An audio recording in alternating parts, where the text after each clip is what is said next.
मनुष्य इस संसार में बहुत असहाय है।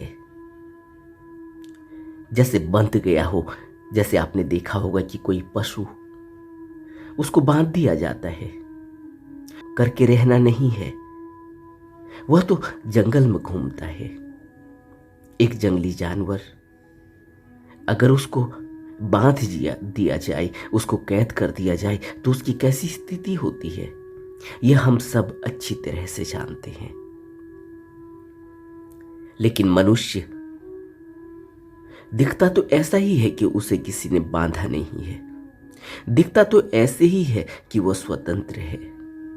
दिखता तो ऐसे ही है कि वह अपनी मर्जी से उठता है, अपनी मर्जी से सोता है, अपनी मर्जी से खाना खाता है, अपनी मर्जी से नौकरी करने जाता है, अपनी मर्जी से वापस आ जाता है।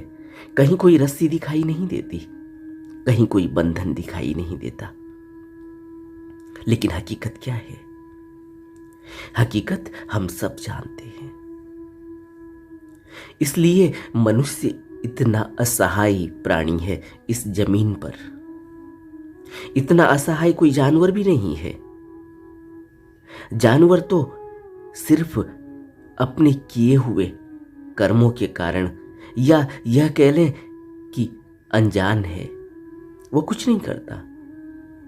वह तो सिर्फ इस संसार में जी रहा है, और जीने के लिए ही उसकी पूरी खोज है कि उसको जीने के लिए भोजन चाहिए, उसको सुरक्षा के लिए कोई छत चाहिए, कोई ऐसी जगह चाहिए जहां वो सुरक्षित महसूस कर सके। कोई भी जानवर हो, कितना ही हिंसक हो, वह भी सुरक्षा में जीना चाहता है। और तीसरा, जब उसके अंदर शरीर में वासना जगती है तो उसके अंदर भोग करने की प्रवृत्ति पैदा होती है। यह कुदरत ने ऐसा डिजाइन किया हुआ है, इसमें भी उसका कोई बस नहीं। इसलिए तीन चीजें एक जानवर को हम करते हुए देखते हैं कि वह अपनी सुरक्षा का इंतजाम करता है, किसी भी तरह की सुरक्षा हो। कुत्ते को देख लें, बिल्ली को देख लें, चूहे को देख लें, शेर को देख लें, हाथी को देख लें, किसी भी जानवर को देख लें, वह अपनी सुरक्षा का इंतजाम करता है। एक कोना ढूंढता है जमीन में, कोई केव ढूंढता है, कोई सुरंग, कोई मादा उसको मिलने वाली भी नहीं, उस मादा जानवर के लिए वह झगड़ा करता है और बल प्रयोग से फिर उस पर कब्जा करता है, फिर भोग करता है। यह भी कुदरत द्वारा डिजाइन है, और कुदरत द्वारा ही फिर बच्चे होते हैं उसके। यह सब हम बहुत अच्छी तरह से अपने आसपास में देखते हैं। इसके लिए कोई पढ़ाई करने की भी जरूरत नहीं, हमें बायोलॉजी पढ़ने की इसके लिए जरूरत नहीं, हमें इसके लिए कोई साइंस पढ़ने की जरूरत नहीं, कोई ज्योग्राफी पढ़ने की जरूरत नहीं, कोई मनोविज्ञान पढ़ने की जरूरत नहीं। यह कुदरत हमें दिखा रही है। इसी तरह से मनुष्य भी है, लेकिन मनुष्य में एक भेद है। वह भेद यह है कि मनुष्य इस बंधन से मुक्त हो सकता है। मनुष्य को कोई सुरक्षा की जरूरत नहीं, मनुष्य को कोई भोग की भी जरूरत नहीं। वह अपने भोग पर भी बश कर सकता है, उस पर कंट्रोल कर सकता है। और उसे नाम मात्र को भोजन की जरूरत है जिससे वह जीवित रह सके। उसको पानी की जरूरत है, सूरज की जरूरत है, उसको भोजन की जरूरत है। कुदरत ने यह डिजाइन किया हुआ है इस तरह से कि वह बहुत ही साधारण तरीके से अपने जीवन को यहां जी सकता है, अपनी सोच और समझ से। जानवर को सुरक्षित स्थान पर रहने की और ढूंढने की जरूरत है, क्योंकि वह बाकी सोच विचार नहीं कर सकता, वह देख नहीं सकता, इस तरह से महसूस नहीं कर सकता कि कोई आदमी बंदूक लेके आ रहा है। वह आदमी की स्मेल को तो महसूस कर लेगा, लेकिन उसे यह नहीं दिखाई देगा। यह दिखाई भी देगा कि अगर कि उसने बंदूक उठाई है हाथ में, वह मेरा वध करना चाहता है, मुझे मारना चाहता है, लेकिन वह सोच नहीं पाएगा कि यह बंदूक है और यह बंदूक मेरे को मारने के लिए यह व्यक्ति आ रहा है। यह सोच उसके अंदर पैदा नहीं हो पाएगी। वह नहीं जानता कि बंदूक क्या होती है।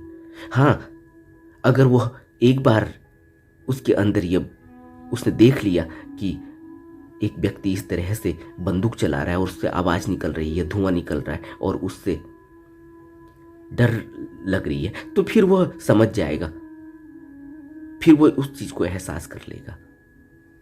लेकिन वो बहुत ज्यादा सोच विचार नहीं कर सकता। एक उसका दायरा है, बहुत छोटा दायरा है, इसलिए उसको सुरक्षित स्थान को खोजने की जरूरत होती है। और भोग के लिए उसको झगड़ा करना होता है। बगैर झगड़े के वो भोग नहीं कर पाएगा, उसको बल प्रयोग करना ही पड़ेगा। क्यों? क्योंकि उसकी तरह के कई लोग, कई जानवर उस मादा के पीछे हैं। यह भी हमने देखा। वो समझा बुझा के और उसको पूरी जिंदगी का सुरक्षित उसको अपने साथ रखने का भरोसा नहीं दिला सकता। उसके अंदर वो सोच समझ ही नहीं है। वो उसको यह नहीं कहेगा कि आप मेरे साथ, मेरी जो मैंने सुरक्षित जगह बनाई हुई है, जो मैंने अपने रहने का घर बनाया हुआ है, जहां मैं रहता हूं, जिस केव में, जिस गुफा में, तू भी वहीं रहेगी, तेरे को मैं भोजन ला के दूंगा। ये देख रहे हैं आप? मनुष्य के अंदर यह सोच और समझ है। इसलिए बुद्ध को कोई सुरक्षित स्थान खोजने की जरूरत नहीं है। कभी यह आपने सोचा? बुद्ध जहां भी है वहीं सुरक्षित है। इसीलिए जब देवदत्त ने बुद्ध पर प्रहार किया, तो उसके बाद जब बुद्ध के प्रमुख भिक्षुओं ने कहा कि आप हमें अनुमति दें कि हम आपकी सुरक्षा के इंतजाम कर सकें, बुद्ध ने कहा कि जब तक मैं जीना चाहूंगा मैं जीऊंगा, मुझे कोई नहीं मार सकता। हमें विचार करना चाहिए। हम सुरक्षित स्थान खोज रहे हैं क्योंकि हमें असुरक्षा है, हमें डर है। क्यों? क्योंकि हम अभी, हमारा जो दायरा है वो बहुत लिमिटेड है, हमारी सोच बहुत लिमिटेड है। हम बहुत डरे हुए हैं, हम बहुत सहमे हुए हैं। यही तो बंधन है जिसकी मैंने अभी बात की कि हम अपने को बंधा हुआ सा महसूस क्यों कर रहे हैं। लेकिन बुद्ध राजमहल में भी उसी तरह से रहते हैं, बुद्ध जंगल में भी उसी तरह से रहते हैं। उनके अंदर कोई बंधन नहीं। क्या हमने यह महसूस नहीं किया? क्या हम इस बात को सोच विचार नहीं कर सकते? हमें क्यों बंधन है ऐसा? हमें क्यों इतनी असुरक्षा है? बुद्ध अंगुलीमाल के आगे से ऐसे ही गुजरते हैं जैसे कि कुछ भी नहीं है, जैसे साधारण व्यक्ति कोई आ रहा है। लोग मना करते हैं, लेकिन बुद्ध कहते हैं कि मुझे नहीं पता वो अंगुलीमाल है, वो क्या करेगा क्या नहीं करेगा। मेरे लिए तो वह एक प्राणी है, एक साधारण मनुष्य है, और मेरी उसके प्रति करुणा है, दया है। लेकिन हमारा भाव बिल्कुल अलग है। हम इतने असुरक्षित क्यों हैं? इतने बंधे हुए क्यों हैं? इतने डरे हुए क्यों हैं? यह बंधन क्या है? कभी हमने सोचा? इसी तरह से काम वासना है। यह काम वासना भी हमारे अंदर इतना बड़ा बंधन है। हमारा अपने ऊपर कोई नियंत्रण नहीं, कोई कंट्रोल नहीं। लेकिन बुद्ध जवानी में काम वासना से विरक्त हो जाते हैं, उस पर नियंत्रण पा लेते हैं। बुद्ध को कोई संग साथ की जरूरत नहीं होती। हमें संग साथ चाहिए होता है, क्योंकि हमारा समाज इस तरह से चलता है। समाज में इस तरह से भी नियम बना दिए जाते हैं, अगर संग साथ में नहीं रहोगे तो कैसे जियोगे, कैसे क्या होगा, कैसे क्या होगा। वह नियम भी जरूरी है, क्योंकि फिर समाज नहीं चल पाएगा, समाज में अव्यवस्था फैल जाएगी। ये जानवर की तरह मनुष्य व्यवहार करने लगेगा। इसलिए सामाजिक व्यवस्था है, समाज में बनाए गए कानून हैं। इस तरह से एक लोकहित के लिए एक कानूनी प्रक्रिया है, एक सामाजिक प्रक्रिया है,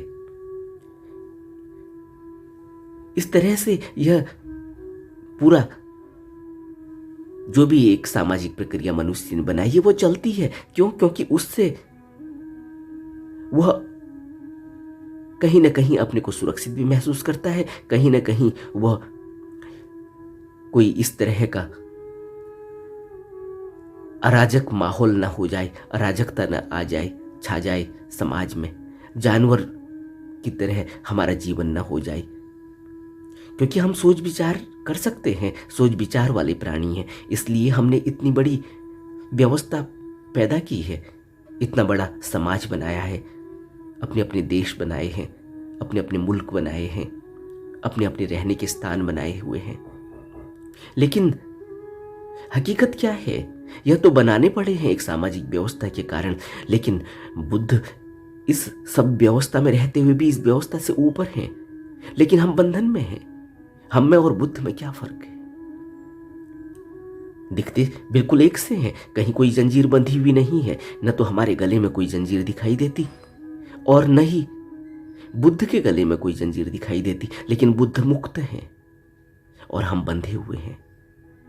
जानवर भी, हम उसको जब कैद कर देते हैं तो वह भी बंधा हुआ महसूस करता है, और वह प्रकृति जन्य तरीके से, प्रकृति ने उसे इस तरह से बांधा हुआ है। जंगल में भी है तो बंधा हुआ है, लेकिन सोच विचार नहीं कर सकता, खुला हुआ है, खुले आसमान में रहता है। हमारा यह बंधन दिखता क्यों नहीं? यहीं से पता चलता है कि हमारे संस्कार क्या हैं, यहीं से पता चलता है कि हमारे कर्म क्या हैं, यहीं से पता चलता है कि यह जो विचार उठ रहा है, यह विचार बुद्धि की तरह हमारे अंदर क्यों नहीं उठता। कोई मुझसे कभी प्रश्न करता था कि आप कहते हैं कि संस्कार हैं, आप कहते हैं कि कर्म है, हमें तो नहीं पता चलता कि हमारे क्या कर्म है क्या नहीं है, हमें तो नहीं पता चलता कि हमारे क्या संस्कार हैं क्या नहीं है। क्या हमें नहीं पता चलता? अगर नहीं पता चलता तो फिर बुद्धि की तरह हमारी सोच क्यों नहीं? जरा विचार करो। अगर मुझे यह पता नहीं चलता कि मैंने कोई गलत कर्म नहीं किया है, मैं कहता हूं कि मैंने कोई गलत कर्म नहीं किया, मैं तो ठीक हूं, मेरे विचार भी ठीक है, लेकिन फिर बुद्धि की तरह मेरे विचार क्यों नहीं? बुद्धि की तरह करुणा, दया, प्रेम, प्यार मेरे अंदर क्यों नहीं? मैं बुद्धि की तरह मुक्त क्यों नहीं हूं? मैं बंधा बंधा, कसा कसा, इतने भारीपन, इतना बोझ लिए हुए मन में क्यों चल रहा हूं? यह मन क्या है? बुद्धि के अंदर तो कोई मन नहीं। क्या कभी हमने विचार किया? तो जो ये व्यक्ति यह प्रश्न पूछ रहा है कि हमें नहीं पता कि हमने क्या कर्म किए, हम नहीं मानते, हमें नहीं पता कि हमारे संस्कार क्या हैं, हम नहीं मानते, तो फिर तुम्हारी अवस्था ऐसी क्यों है? फिर हम जंजीरों में बंधे हुए जानवर की तरह क्यों चल रहे हैं?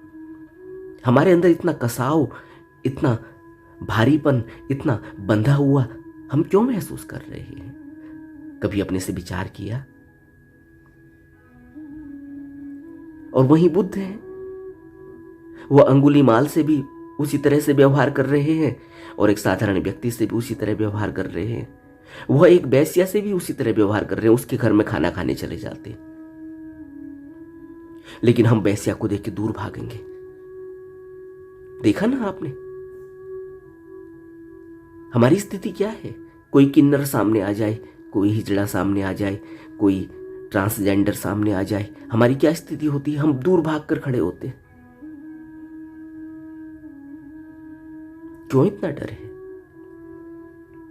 हमारे अंदर क्या करुणा है, क्या दया है, क्या प्रेम है? जरा देखो तो बुद्ध से अपनी जब हम तुलना करते हैं, बुद्ध के कर्मों से, बुद्ध के क्रियाकलाप से, बुद्ध के समाज में रहने के तरीके से जब हम अपने जीवन को तुलना में रखते हैं, तब हमें पता चलता है ना कि हमारे अंदर क्या संस्कार लगे हुए। हमारे अंदर बुद्धि की तरह सोच क्यों नहीं उठ रही है? यहां से पता चलता है कि हमने क्या कर्म किए हैं। और वहीं दूसरी ओर, मैं भी एक मां से पैदा हुआ हूं, मेरा भाई भी उसी मां से पैदा हुआ है। मेरा भाई मेरे को कोई भी चॉकलेट उसे मिलती है, कोई भी चीज उसे मिलती है, वो मेरे से शेयर करता है, लेकिन मैं छिपा कर रखता हूं। मुझे कोई देता है, मैं चुपचाप खा लेता हूं, मैं उसके लिए उसको बताता भी नहीं हूं, छिपा कर रखता हूं। लेकिन वो मेरे लिए अपनी चॉकलेट में से आधी चॉकलेट रख देगा। वो माँ का कहना मानेगा, माँ कहेगी कि बेटा उसके लिए भी रख देना, वो अभी स्कूल गया हुआ है। वो बगैर माँ से यह कहे हुए भी कि नहीं ये तो मेरी है, मैं क्यों दूं, ऐसा नहीं कहेगा। वो आधी चॉकलेट पहले ही रख देगा कि ये भाई की चॉकलेट है, भाई का हिस्सा है। जबकि एक ही माँ है, एक ही बाप है, एक ही तरह से खाना खिलाया जा रहा है, एक ही तरह से व्यवहार किया जा रहा है, लेकिन वह ऐसे सोचता है, मैं ऐसे सोचता हूं। तो ये क्या है? वह किसी से झगड़ा नहीं करता, मेरा सबसे झगड़ा है स्कूल में। मेरे को यह पसंद नहीं, मेरे को वह पसंद नहीं, मेरे को यह टीचर पसंद नहीं, मेरे को वह बच्चा पसंद नहीं, मैं इसके साथ बैठना पसंद नहीं करता, मुझे उसी के साथ बैठाया जा रहा है, मेरा उससे झगड़ा हो जाता है। लेकिन मेरा भाई है, उसका किसी से झगड़ा कोई नहीं। वह पढ़ने में होशियार है और मैं पढ़ने में बुद्धू हूं। मेरी बात मेरे को समझ में नहीं आती, उसको समझ में आती है। मेरे को ट्यूशन लगाने की जरूरत है, उसको कोई ट्यूशन लगाने की जरूरत नहीं। मेरे को घर में ट्यूटर आ रहा है, मेरे को पढ़ा रहा है, उसके लिए मुझे 800 रुपये 1000 रुपये घंटा पे करना पड़ता है, लेकिन माँ बाप को उसके लिए कोई ट्यूशन लगाने की जरूरत नहीं। आप देख रहे हैं? फिर भी मेरे से कोई प्रश्न पूछता है कि मैं नहीं मानता कि मेरे कोई कर्म है, मैं नहीं मानता कि मेरे कोई संस्कार, मैं नहीं मानता कि मेरा कोई पुराना जन्म है। तुम मत मानो, तुम्हारे मानने और नहीं मानने से क्या होगा? यह तो तुम्हारी स्थिति बता रही है, यह तो तुम्हारे अंदर लगी हुई है जंजीर बता रही है, जिस जंजीर के सहारे तुम उसी दायरे में घूम रहे हो, जिस दायरे में जंजीर जितनी लंबी बंधी हुई है, इससे बाहर नहीं जा पाएंगे। लेकिन बुद्ध के अंदर कोई जंजीर बंधी हुई नहीं। बुद्ध राजमहल छोड़ते हैं, जंगल चले जाते हैं, जैसे राजमहल में रहते हैं वैसे जंगल में रहते हैं। बुद्ध अंगुलीमाल से भी वैसे ही मिलते हैं जैसे एक साधारण मनुष्य से मिलते हैं। बुद्ध एक वैश्य से भी उसी तरह से व्यवहार करते हैं, उसके घर में खाना खाते हैं, उसको धर्मोपदेश देते हैं, उसको दीक्षा देते हैं, उसको शिष्य बना लेते हैं। लेकिन हम बगल में कोई शिष्य बैठा हो बुद्ध का, गुरु का, और प्रवचन चल रहे हो, तो मैं यह देख रहा हूं कि ये बगल वाला क्या देख रहा है, कैसे देख रहा है, क्या सोच रहा है, कैसे बैठा हुआ है, सोया हुआ है, जगा हुआ है, इसके जूतों से स्मेल आ रही है, इसने कपड़े कैसे पहने हुए हैं। और वहां धर्मोपदेश चल रहे हैं, गुरु प्रवचन कर रहे हैं, मेरा ध्यान यहां है। मैं कौन सा जीवन जी रहा हूं? हमें विचार करना चाहिए। प्रश्न पूछने से पहले हमें विचार करना चाहिए। प्रश्न पूछने से पहले कम से कम अब तक के अपने जीवन को तो देखें, अपने घर में ही देखें। घर में 2 सदस्य हैं, 3 सदस्य हैं, 4 सदस्य हैं, फिर उसके बाद पास पड़ोस है, फिर उसके बाद अपने यार दोस्त हैं, फिर उसके बाद अपनी सोच है, अपने विचार हैं, अपने कार्य करने का तरीका है। उसमें देखें तो सही, तब पता चलेगा कि मैं कहां से आया हूं और मैंने क्या किया है, और मुझे कितनी जरूरत है अपने ऊपर काम करने की। और अगर मैं यह सोचूं कि कोई बुद्ध मेरे ऊपर आके हाथ रख देगा, कोई गुरु, कोई बाबा मेरे ऊपर हाथ रख दे और मेरा कल्याण हो जाए, क्या हो पाएगा? कोई कर्म ऐसे मिट नहीं जाएंगे। कर्मों को मिटाने के लिए कर्मों को देखना होगा, देखने से ही चला जाएगा। अगर मैं अपने विचार को देख पाऊं कि यह विचार क्यों उठाए, कहां से उठाए, और यह विचार का परिणाम क्या होगा, यह मुझे किस कर्म तक ले जाएगा, और इसके मुझे परिणाम क्या भुगतने होंगे, तो फिर क्या मैं वह कर्म करूंगा? मैं सोच ही नहीं पा रहा हूं कि यह विचार उठ रहा है जो यह कर्म तक पहुंचेगा, तो इसके परिणाम क्या होंगे। तो मेरा बंधन देखते हैं कितना भयानक है। और इस कर्म को करने के वजह से मैं फिर और बुरी तरह से मेरे को मार पड़ रही है, चोट पड़ रही है। लेकिन मेरे समझ में नहीं आ रहा है। मैं कह रहा हूं कि वो पड़ोसी भी तो ऐसी ही है, उसको भी तो ऐसी ही हो रहा है। मैं कह रहा हूं कि मेरे भाई को भी तो ऐसी ही हो रहा है, मेरी बहन को भी तो ऐसी ही हो रहा है। इसीलिए तो सब हम एक जैसे ही हैं। इसीलिए तो बुद्ध हमसे अलग होते हैं। इसीलिए तो गुरु हमसे अलग ऊंचा होता है। इसीलिए तो गुरु की इतनी महिमा सभी धर्म ग्रंथों में कही गई, सभी समय पर कही गई, सभी युगों में कही गई। लेकिन हमारी समझ में नहीं आती। हमें तो सब ढोंग दिखाई देता है और हमारी दुर्गति कितनी है। लेकिन हम दूसरे को देखकर कहते हैं कि ढोंग है। हम अपने ढोंग को देखते हैं, हम अपने विचार को देखते हैं। क्या कभी यह बात हमारे अंदर बैठी कि जब मैं ये सोच रहा हूं मैं किस तरह का आदमी हूं और कपड़े पहनकर मैं क्या बन जाता हूं, गाड़ी में बैठकर मैं क्या बन जाता हूं, लेकिन हकीकत क्या है मेरी? मैं तो अपने को जानता हूं ना, कौन सी सोच उठी है मेरे अंदर। लेकिन अच्छे ब्रांडेड कपड़े पहनकर जब मैं घर से निकलता हूं, सेंट छिड़क कर जब मैं घर से निकलता हूं और गाड़ी में बैठकर जब ड्राइविंग करते हुए मैं रोड से गुजरता हूं, तो मुझे लगता है कि लोग मुझे देख क्यों नहीं रहे हैं। लेकिन क्या मैं नहीं जानता कि मेरे अंदर क्या विचार उठते हैं और क्या मैं कर्म करता हूं। और कितनी आसानी से मैं कह देता हूं कि सब ढोंग चल रहा है, कोई बुद्ध नहीं, कोई गुरु नहीं, सब पैसा कमा रहे हैं, सब बिजनेस कर रहे हैं, सब व्यवसाय कर रहे हैं।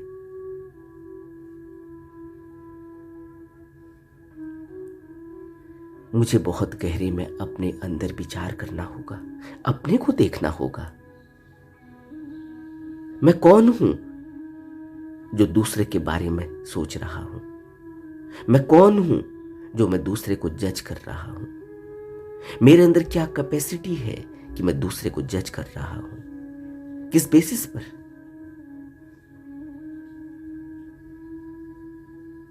गहरे में विचार करना चाहिए।